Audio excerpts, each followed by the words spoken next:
Pintar itu bukan cuma soal nilai rapot, tapi gimana caranya kamu bisa bertahan di tengah keterbatasan.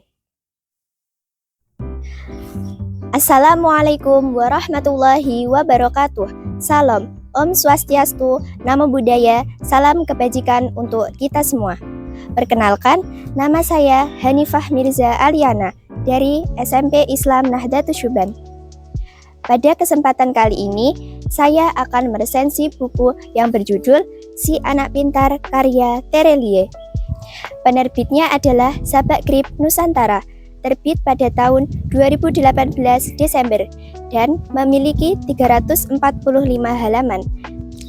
Buku ini merupakan koleksi saya sendiri. Halo Sobat Literasi, seri Si Anak ini cukup menarik. Selain bikin flashback di masa kecil, suasana pedesaan di latar novel Si Anak ini membuat imajinasiku seakan hidup di sekitar mereka. Dan Pukat bukan hanya anak yang pintar, tetapi Pukat adalah anak yang jenius. Novel ini berisi tentang petualangan dan keluarga yang berisi nilai moral tentang pendidikan. Novel ini merupakan buku ketiga dari serial Keluarga Nusantara yang berfokus pada masa kecil dan kehidupan di pedalaman. Buku ini menjelaskan tentang sosok anak yang bernama Pukat, sosok anak yang jenius dalam bidang apapun, mulai dari bidang akademis dan non-akademis. Sosok Pukat juga memiliki kemampuan dalam menganalisis masalah, bahkan memecahkan sebuah cara agar masalah tersebut mendapatkan solusi yang ampuh dan cepat terselesaikan.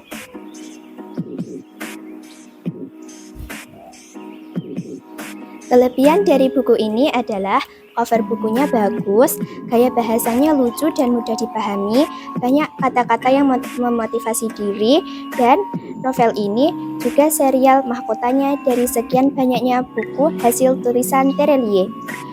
Cerita ini seperti mengingatkan kita pada zaman dahulu kala di pedesaan saat masa-masa tidak ada air karena kekeringan dan mandi di sungai, mengambil air bersih dari sungai untuk kebutuhan rumah. Kekurangan dari buku ini adalah alur cerita mungkin terasa lambat bagi sebagian pembaca yang lebih menyukai kisah serba cepat. Mungkin sebagian bahasa juga ada yang kurang dapat dipahami.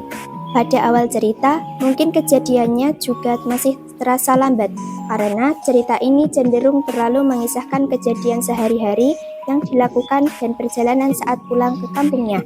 Pada awal cerita, juga terkadang masih sulit dipahami. Novel ini cocok dibaca oleh anak-anak dan remaja, karena dengan bahasanya yang terlihat santai dan mudah dipahami dan juga menjadikan motivasi kita untuk membantu orang tua semangat dalam belajar, berperilaku sopan kepada kedua orang tua, dan serunya memiliki tempat tinggal di desa.